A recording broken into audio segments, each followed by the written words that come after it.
good afternoon. Welcome to our show. I'm your host, Melissa Ridgen.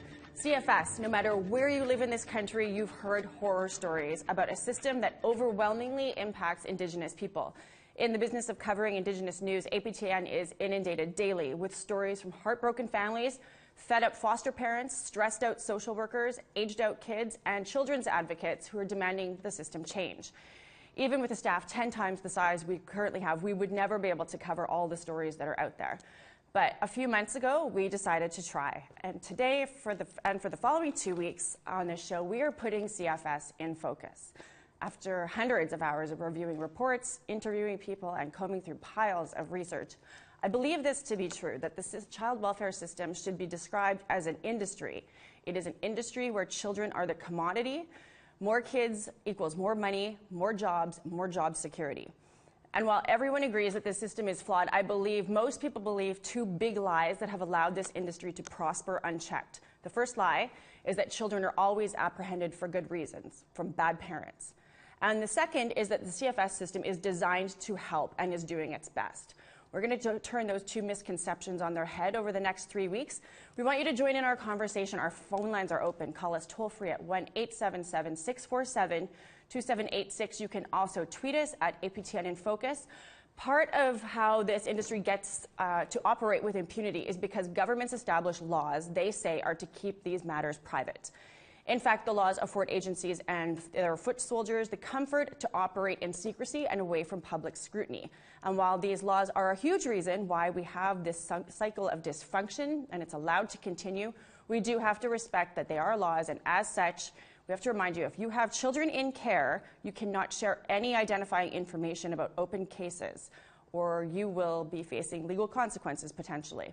Before I introduce you to our guests, let's take a look at a story that grabbed headlines across Canada earlier this month, a Facebook Live video in Manitoba of a newborn baby being apprehended by CFS officials just hours after being born. The video sparked national outrage and calls and demands for change to happen. Let's take a look back at that story. Can we just have like 5-15 minutes? No, sorry. There's no time to say goodbye. No, it has to be right now.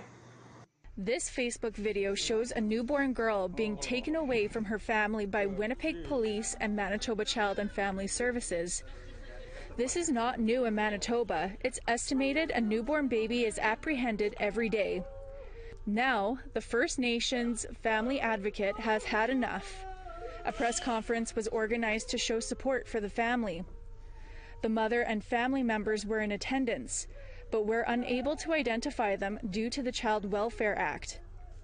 A family member who was at the hospital with the mother reflects on how they felt in the situation. It was hard for me.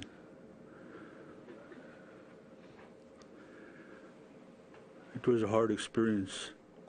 Family members told media the reason for the apprehension was because CFS was informed the mother was intoxicated while giving birth. The mother and family say that's not true. Despite these circumstances, the mother remains optimistic. And I'm very hopeful, like things are going to work out in a positive way. It's unfortunate how things happened, and good things are going to come out of this. I feel very confident on that. The family was surrounded by Indigenous leaders, including Manitoba, Kiiwetinoong, Okimakanak, Grand Chief Garrison Settee. He's calling for change in the child welfare system. We cannot be victims anymore. We're rising up. There's a transformation that's happening among our people. We're not going to take it anymore. We're not going to be victims anymore, but we're going to rise up as the warriors we were created to be. It's time to change the system. The system is wrong. The system is not for our people. Let's end it today. I hope. Ashley Branson, APTN National News, Winnipeg.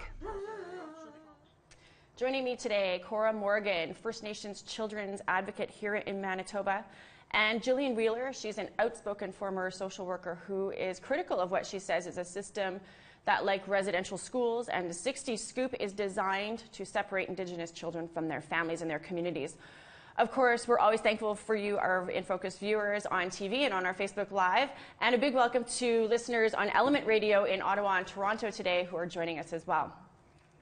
We just saw a story of a baby that was apprehended, and it seems like every so often there's some sort of a story that foists CFS into the spotlight, and we kind of hand-wring about the need for change. But the reality is, here we all still sit, year after year, decade after decade, generation after generation. It exists. So let's start with the two big lies, that kids are apprehended for good reason and that CFS is trying to help in all these circumstances. Let's talk about are kids always apprehended for good reasons from parents who aren't doing their jobs?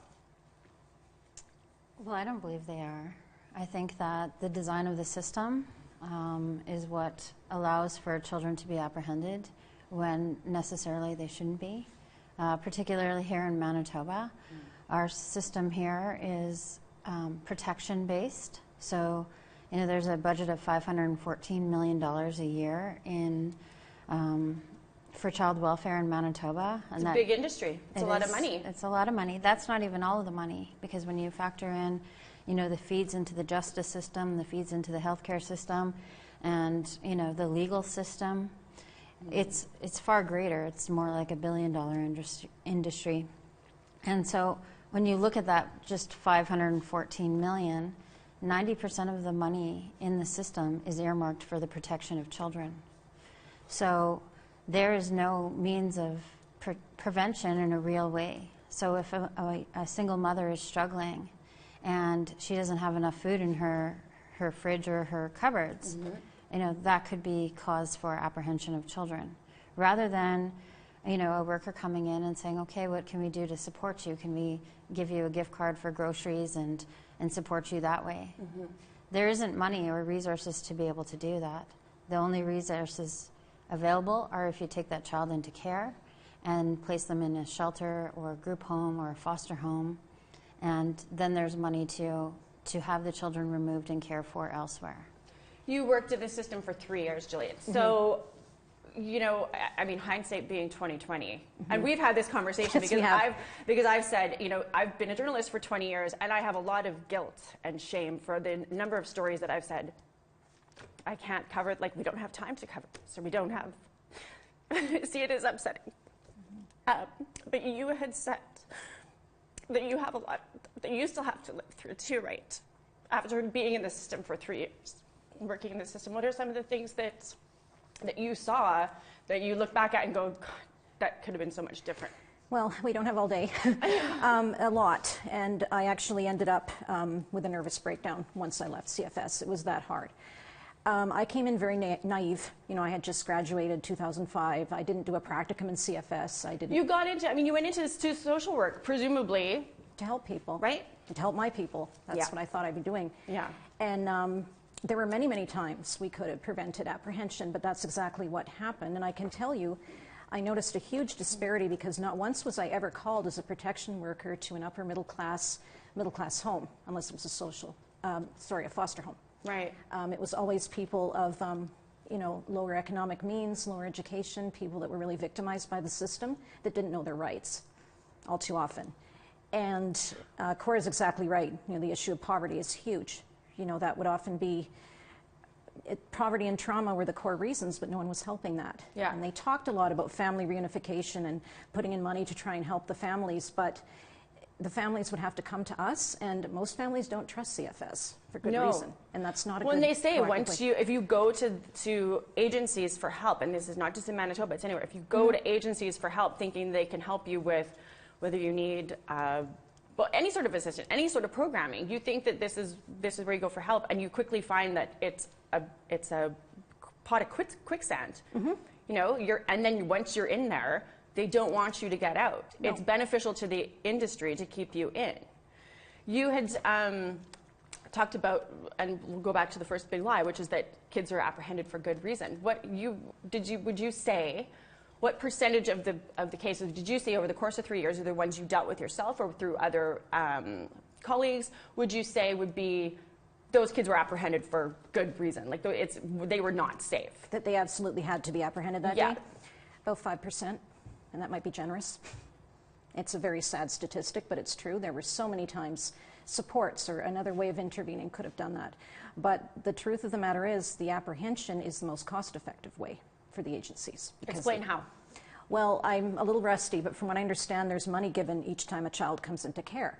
But if you want to set up reunification services, set up, trauma counseling, parenting assistance, all of that, that takes a great deal of money. So it's cheaper and takes less time to apprehend, and workers are usually at a huge shortage. There was times I had over 50 cases. So that was a nightmare. I mean, how can you possibly, you're supposed to see a child every day on your caseload. You have to see every child once a month. How can you do that when there's 50 cases or more? And 50 cases doesn't even just mean 50 kids. No, that would be a case open to the agency. Like, I was a protection worker for a while. So that would be a whole family. So that could be 3 kids. Right. That could be a youth in care. It could mean a lot of things. And you were the same worker that was trying to help the family as the one that apprehended all too often. And I mean, obviously the family's not going to want to work with you right away. There's that trust being breached. Well, and then there's if you have a problem with people apprehending your kids and you speak out about that, you are labeled, I've discovered in this. If you're not happy, if you don't just look and go, okay, take the kids. If you're upset about this, say, why the hell are you taking my kids? Or you show, you are labeled by the agency as being aggressive, hard to work with, and that takes you down a whole other stream of dysfunction that you're going to be trapped in for a long time. Cora, what would you say? I mean, I know that you've said poverty is usually the reason why we've got kids that are being taken into care. What would you, from your perspective, what percentage of cases would you say, yeah, those kids should have been removed for safety reasons? And then based on that, what else could the system be doing to fix those things to reunite families? Or to better serve kids if you can't reunite the families? Well, I think that there needs to be supports in place. I think part of it, what is really important is for our parents to know what their rights are. The system is designed to keep children. And so consistently, probably 95% of the families that we work with, their message is they're breaking the bond. And so there's all kinds of designs of the system that breaks that bond between parent and child. We see that, some quick supports to the family could change the entire outcome. We have one team within our office that just supports, and in the last 8 months, they've been able to prevent over 100 children from coming into care because we had supports available to them to address housing concerns, to address daycare issues, to address things that are happening within the school system. So just having those supports to families so that they can navigate other systems and stabilize their family would go a long way to address majority of the issues. Why wouldn't this be already in place? Like these things, you've had to fight for these things. Why isn't the system built with these supports in it? Unless it's because it doesn't make money that way, which is my theory. Yeah, and really the design is an agency will get funding if they have 600 kids, they'll get the appropriate funding. If they have 700 kids in care, they'll get the appropriate funding. So if you want, and I've used this example before, if you're running a barber shop and to cover all your overhead and expenses, you needed 10 customers a day, that is the way that the system in Manitoba is designed. If you want to maintain your operations, you have to, that equates to a certain number of children that have to be in care. They've monetized. It's monetized, and when you think about these funds, and we talked about when children are apprehended, there's resources there, there's money there for each child. If I was living in my First Nation and I was a single mom with 2 children, we would be getting around not even $500 a day. But in the system, those children, the foster parents would be provided, anywhere from $1,800 to $2,200 a month. To provide the services to children. Provide for the children. And that their parents don't have access to. If I was a single mom, I might not have the means to be able to put them in daycare. I might not have the means to put them in sports or extracurricular activities or take them to the beach or to Kid City. But if someone takes my children, there's money in that system to be able to address all of those things. And so, I've had one mom who, she had young children, 2 young children, and she was struggling, and she thought she would go to the agency for help. The only way she could get help is if she signed a voluntary placement agreement for her children to go into care for a short time. Then when she was seeing that her kids were getting to go to the movies and going to Kid City and they went to the beach and all of those things were things that she could not afford, Yeah. she felt that her children were better off because the system could offer all of those things. We have a foster parent on the line who's called. Are you there? Hello? You're on the air. Hi there.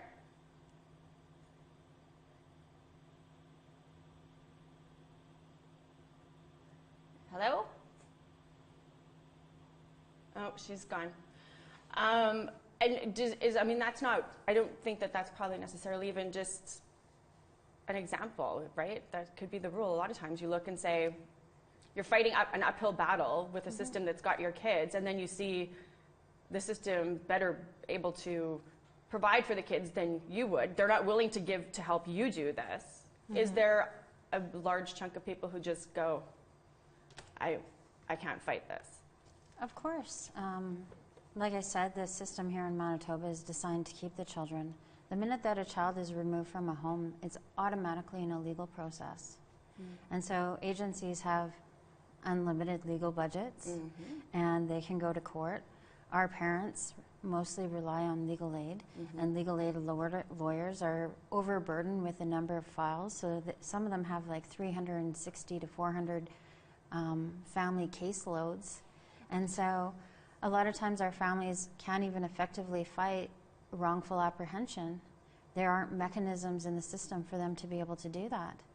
You know, there's other provinces that have different means, and there's, you know, some provinces where if I was struggling or I was partying on a weekend, you know, there's considerations for that. They would take my child and place them with my parents, but not open a file, and then I would work it out with my parents to get my children returned. Here in Manitoba, as soon as a child is removed from a home, there's an automatic legal process in place. And so once a child is apprehended, it might be on a 3-month order or a 6-month order. In that time, parents are prescribed a case plan. They have to follow that case plan and return to court to make their case. And so, you know, we've heard of hundreds of parents who've completed their caseload and still aren't able to get their children back. And we have certain time frames here in Manitoba that if children are young, they can put permanent orders on those children in 18 months. And if a child is over 2 years old, then there's a permanent order at the 2-year mark. And so if a family is struggling with something that they can't address in that time period or effectively communicate that they've done that, then that child can become a permanent order. And then what happens along that way, along that process, when your child is apprehended, you might get 1 or 2 visits a week. But over that 2 years, they lessen your access to your children. And once a child has become a permanent ward, in the law, a parent is only entitled to 4 visits a year. We have, I believe we have a caller on the line from Alberta. Are you there? Yep. How are you? You had a question. Yeah, I have a question. Like, I see all these programs on TV talking about First Nation kids, First Nation children. It's very monotonous that, you know, when you're loaned a child by the Creator, you're supposed to take care of that child till the day you leave this world. And what I can't understand is why are so many people that come into our country in Canada, all of a sudden Filipino people are raising First Nation kids. That's what I can't understand, is why your program, APTN, why don't they go to the reservations and question the leadership? Because there's got to be a stop to this. And this is the way that you have to do it, is let the people hear what they're doing to their own children on their First Nation reservations. Well, we're starting that today. Well, that's good, because it's very important that, like, I lived in the United States for a lot of years, and then I come back to Canada and I see this, and a Filipino family raising a First Nation person. they had just got their Canadian status. That's not fair. You know, it's not fair to the First Nation parent that lost that child. Well, to be fair, though, and this is something we'll get into today and in the next couple of weeks, that there's problems within CFS agencies in our own communities. Well, it's been like that since day one. I can think back to into the 50s. Like I've seen it where children were rushed away. I'm not saying about the residential school. Residential school is residential school, but I'm really concerned about the youth today. Well, there's an argument to be made that this we're doing now with CFS and apprehending kids is just another version of residential schools in the 60s scoop, which we'll talk about when we come back. We have to go to a break. We want you to join in our conversation. Our phone lines are open. Please remember, though, that do not disclose any information that would identify an open CFS case. So that's yourself, your kids, your agency even maybe, whether you're calling in or on social media, you could face legal consequences. Our number again is 1-877-647-2786. We need to take a break, but we'll be back. Stay with us.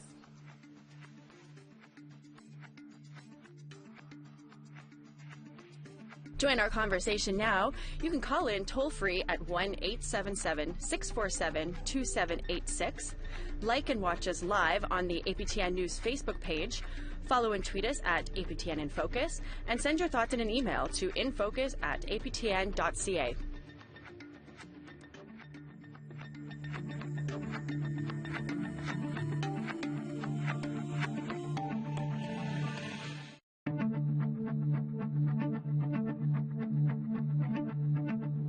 Join our conversation now. You can call in toll-free at 1-877-647-2786. Like and watch us live on the APTN News Facebook page. Follow and tweet us at APTN InFocus. And send your thoughts in an email to infocus@aptn.ca. We've got a couple comments from our Facebook Live feed. John says, if kids in care are dying, something's wrong. Lucille says, we as First Nations should stand together and not allow child welfare to continue kidnapping our children.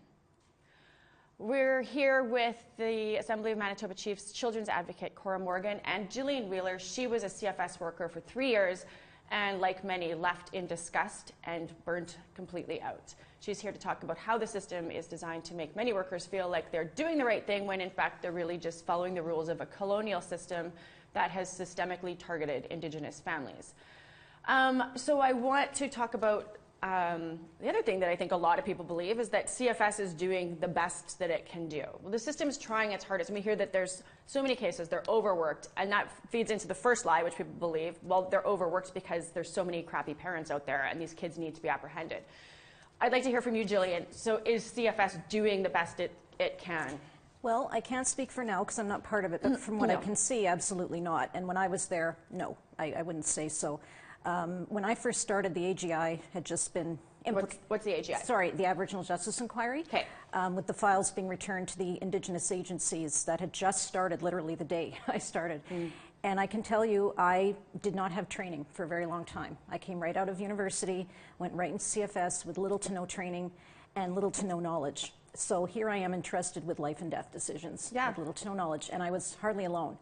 I remember at one point, I'd been with an agency for about 6 months. I was considered a senior worker because there's so much turnover, And many people like me, you know, they either, once you start to question and start to fight back, that's usually when you are worried about no longer having a job, or, you know, you just get so sucked into that colonial mode of thinking that becomes your way of thinking. And shamefully, for a while, that happened to me.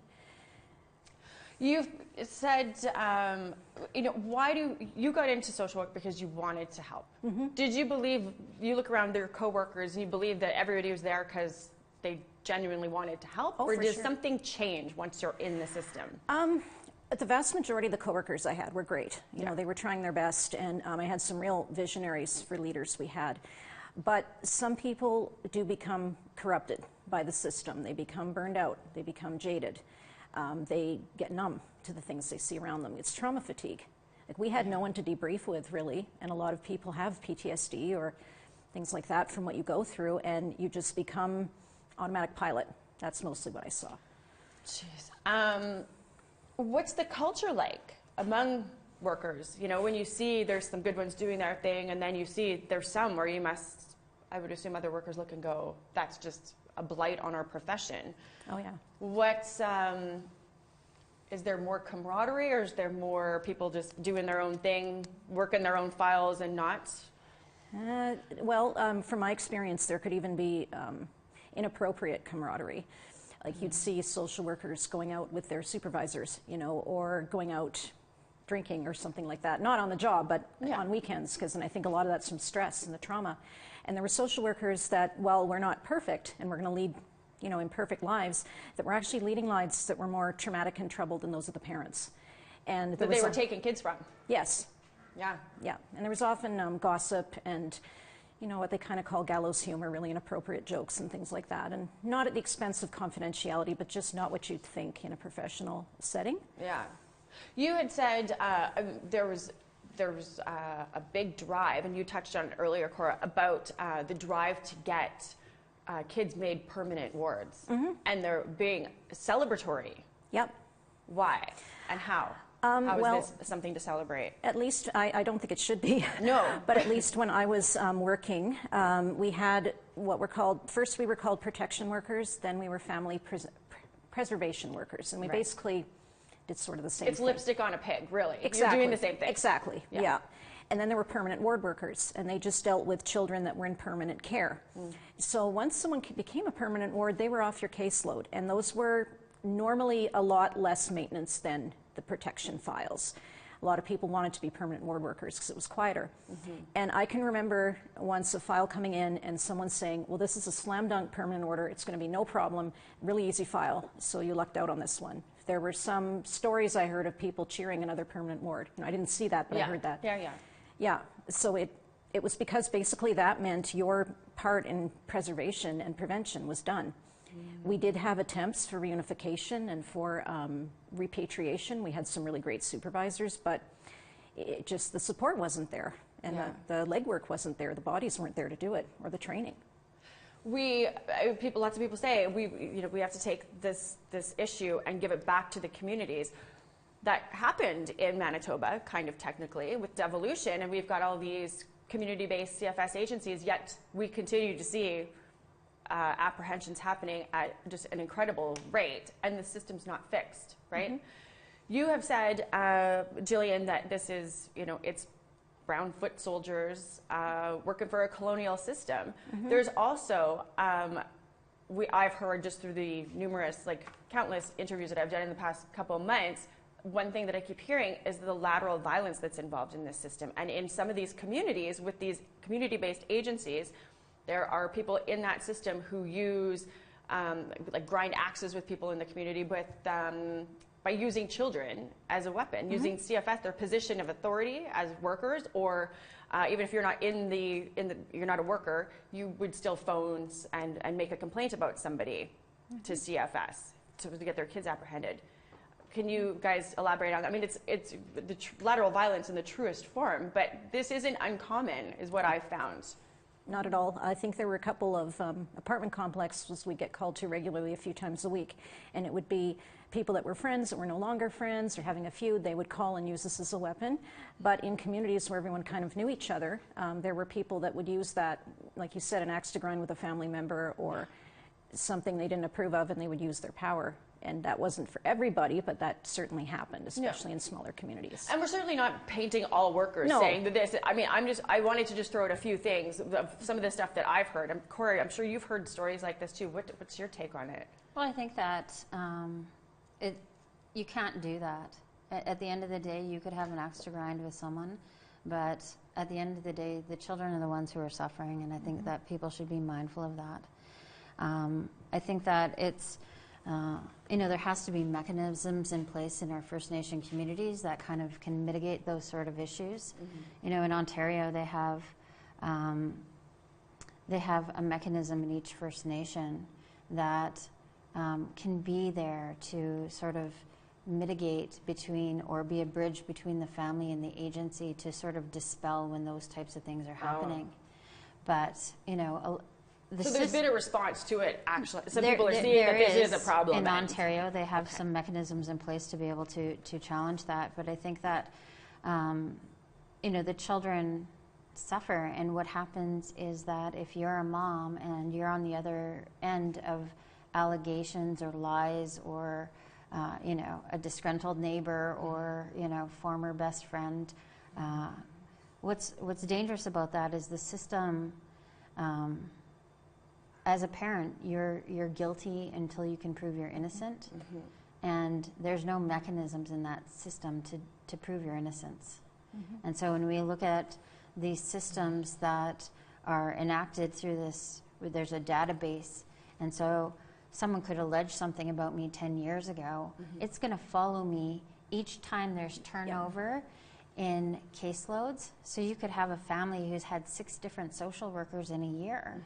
And anytime someone takes over that file, they're going to read what they saw 10 years ago. And it could have been false to begin with, but it's going to haunt you for the rest of... Well, they say once you're in the system, you can't get out. Yeah. We have a bunch of callers here. Beverly, who do we have on there? Okay, we've got a lady from BC. Hello. Hi, I was wondering if you can ask them if... you can ask them yourself, they're listening. Hi, I was going to ask about this situation where my grandson was apprehended when... You can't say his name, though, make sure.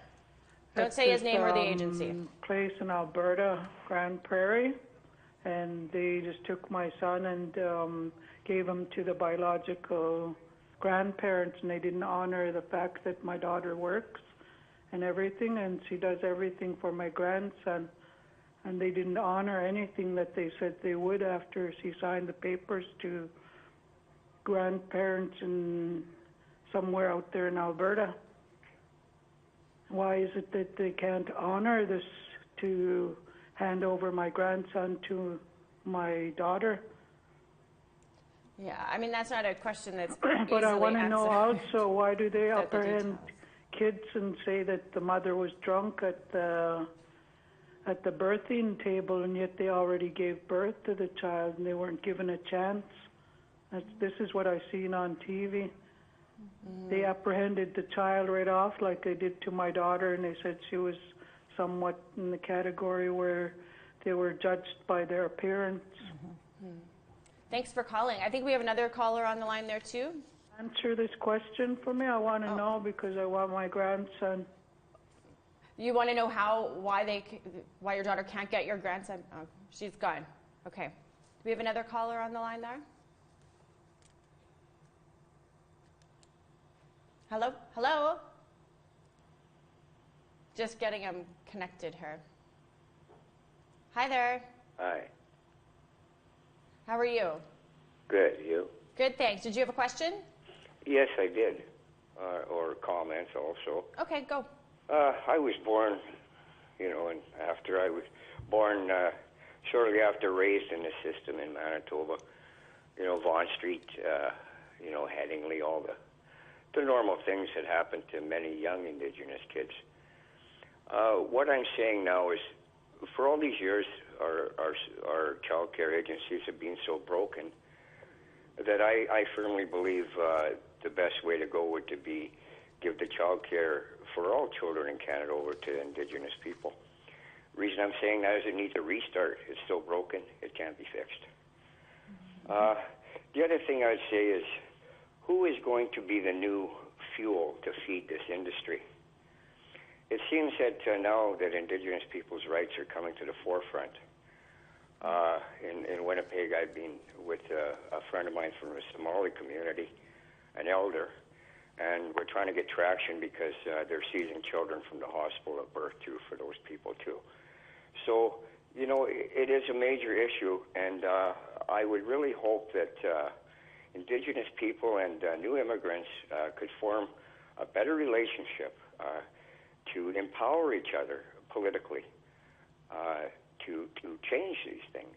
And that's my thoughts. I mean, well, I appreciate there's so much your thoughts to talk about.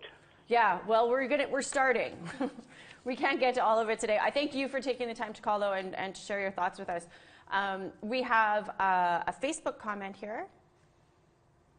I believe, from our Facebook Live.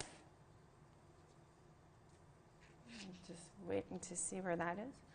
Okay, we'll find it and we will bring it to you when we come back from a break. We've got more to come. We've got joining us after the break is a woman from BC who was she spent more than 3 decades involved in CFS. She was the mother of apprehended children. Then she was a social worker and a foster mom. And a reminder, if you're going to call or say anything on social media, please don't disclose any identifying information if it is an open CFS case, and you can call us toll-free 1-877-647-2786. We'll be right back after this break.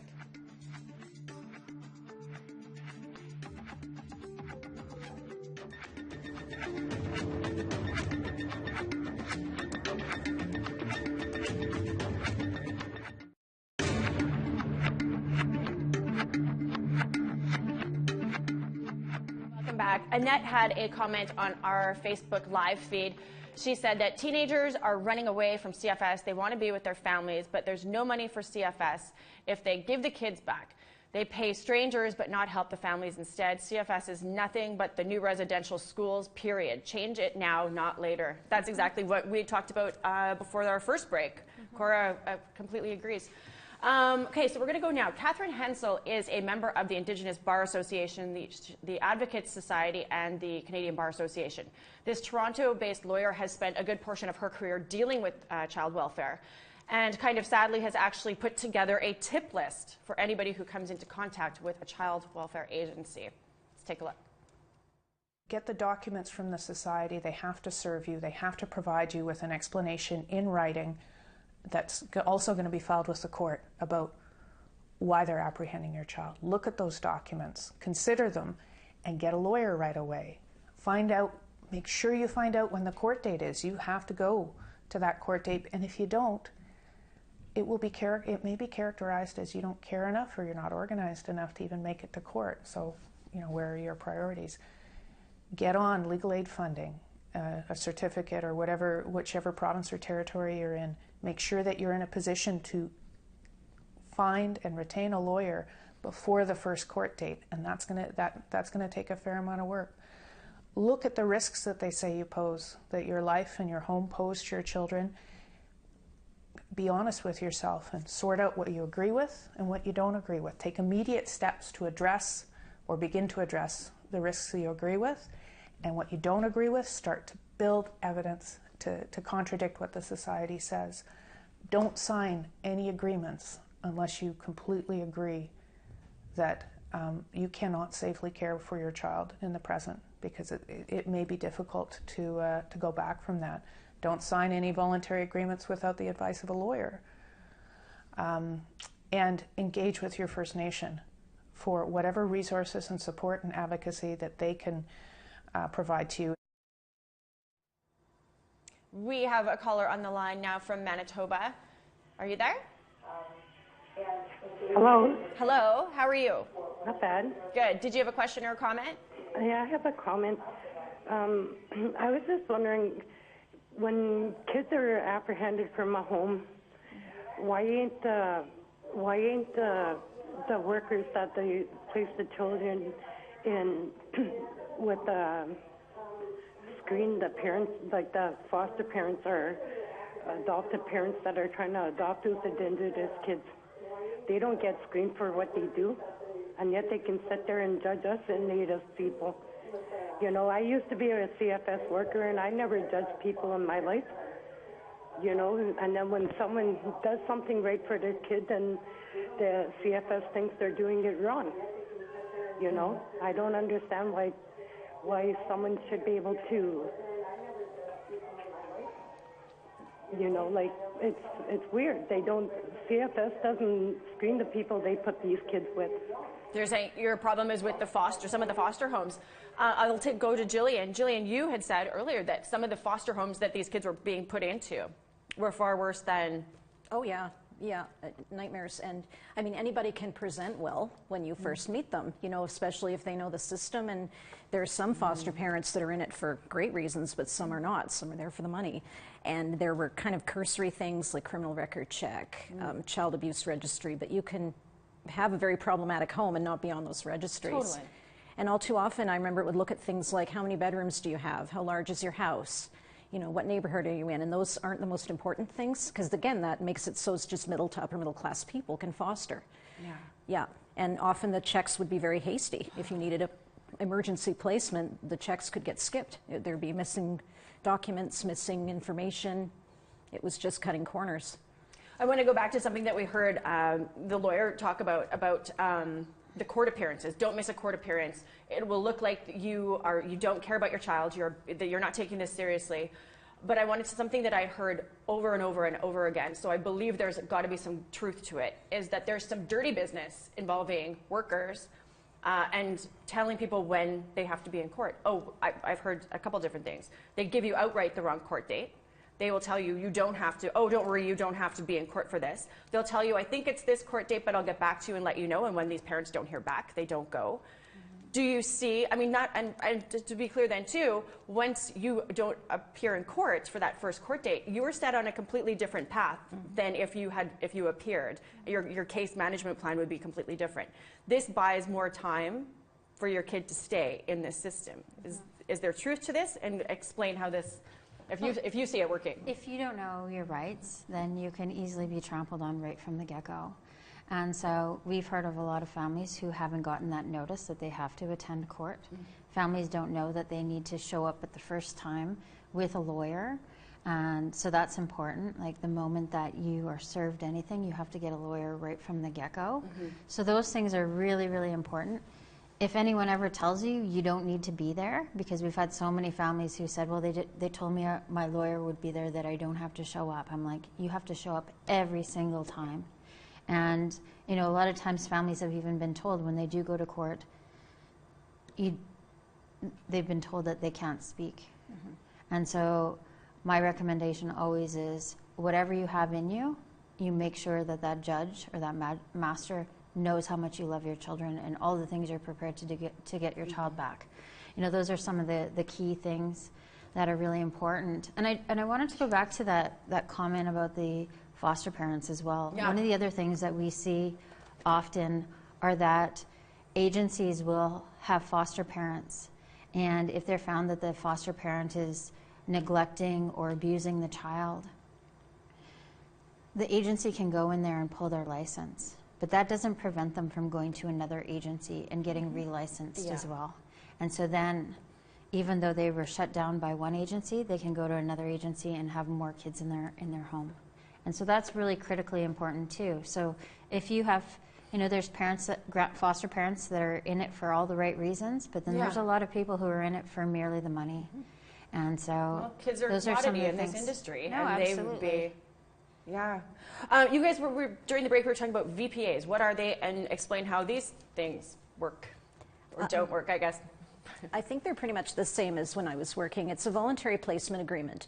And normally when those are done, it's when you're assigning a child into care for medical treatment, or if you are, for example, very ill and have no one else to care for them. That's what they were supposed to be. Right. But all too often it can be used in a very intimidating manner. Because under a VPA, the parent still maintains legal guardianship of the child and technically has signing authority, decision-making power. But what the agency often doesn't tell parents is at any time, if they're not satisfied with the parent's adherence to case plan or their attitude toward things, they can immediately move to apprehend the child. So if you don't like how they're dealing with your sick or disabled child, and you don't have the ability to fund the special care or the programs or the equipment they need, you sign one of these VPAs, you still have you're under the illusion that you still have some authority as this child's parent.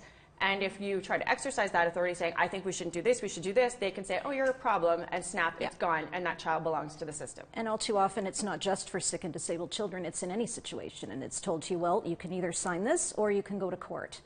And I can tell you the court process won't be easy. And as we know, most of us Indigenous people have issues with the court process. And when you may not have the education or the means, that's a very terrifying prospect. You know, you've lost your child, now you have to go to court. So this looks like a great alternative, but they don't know their rights around it. And we've heard countless mothers who, you know, were confronted by a worker, and they said, well, you can either choose to sign this VPA and maintain that guardianship and say over your child's life, or we're going to apprehend your child.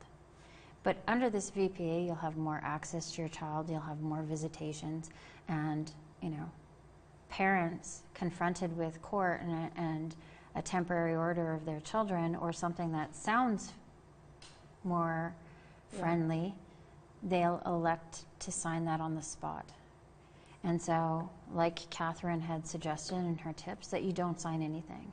Don't sign anything until you fully understand what's being communicated to you in that document. You know, I've even had some moms who had lower literacy levels. They couldn't even read and understand, but felt pressured to sign and would sign things. And that's not fair either.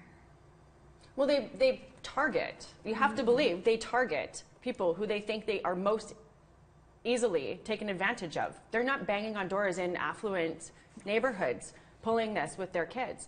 And I mean, I like these kids are in care for a reason. There's drinking parties going all over the place. I've been to a lot of affluent areas where there's drinking parties and the moms are having a good time, the dads are having a good time, the kids are doing something. That's acceptable if you're not Indigenous and you're not poor. That behavior is acceptable. If you're Indigenous and you are poor, your kids will be apprehended for that exact behavior. That's a problem. Okay, we have another caller. From Alberta? Hello. Hey, how are you? Oh, not bad.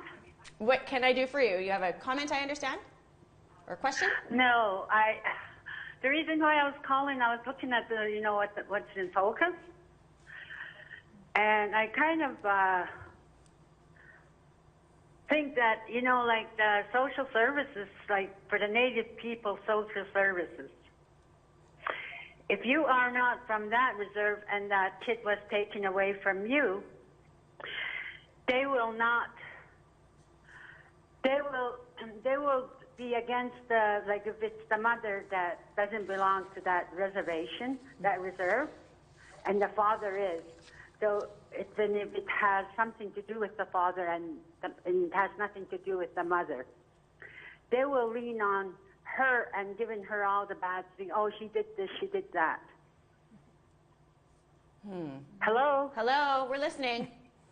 Yeah, and like I'm just saying that no matter where you go to, when your kids are, like, I'm not talking about myself, when kids are taken from parents, no matter where you go, to the white system, to the Native system, they're no different. All the places where they put the kids in, all they want is money, and that's all it is. There's no place for them little ones. What those little ones really need is some place for them to be at, that be loved. Yeah. Thank you. Go see the grandparents. Thank you so much for calling in. We're almost out of time here. I want to just leave the last couple thoughts to our guests here, Jillian and Cora.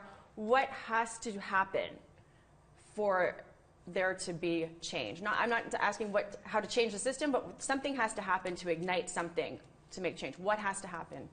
Well, one of the former callers kind of hit it right on the head, that we need to restore original ways and go to our own systems of caring for each other. Because inherently we had those ways for the last 150 plus years. We've had a steady policy of the removal of our children from our homes. And so we need to put an end to that. And we need to start going back to those original ways of caring for each other and putting our children in the center of everything that we do. Because the answers are in our communities. We just need to be able to have those preventative measures in place. We have to address some of those intergenerational effects from all of the theft of our children through residential school and 60 Scoop. And we need, to involve our grandmothers and our elders and have those mechanisms of protection within our First Nation communities and within the urban centers, because a lot of our people are living in cities and towns. And so we need to be able to bring those in place, and we never gave up jurisdiction over our children in this whole process. And so, when we signed our treaties, we never surrendered the right to raise and parent our children, and we need to go back to those ways of doing things and reviving those laws that guided our families. Okay, well, we're out of time, which I wanted to ask Jillian, but the clock ticks down. We are out of time, and I thank both of you guys for for joining me. And thanks to our viewers and to our listeners on Element Radio in Toronto and Ottawa. We have only just begun our series on CFS. Next week, we will meet some of the parents who have been through the ringer of this industry. You will not want to miss, and you actually can't even believe some of the stories that they will tell, that they're going to share with us. And coming up this Friday, APTN Investigates, one of our sister shows here, looks into civil lawsuits that are piling up against a Kelowna social worker who is accused of stealing thousands from Indigenous children in his care. APTN Investigates delves into what went wrong in the system that's meant to protect vulnerable children in the Okanagan Valley. Broken Trust airs right after the news on Friday. This episode of APTN InFocus will be available for download as a podcast on our website at aptnnews.ca/podcast. I'm Melissa Ridgen. Thanks for joining us. Have a great afternoon.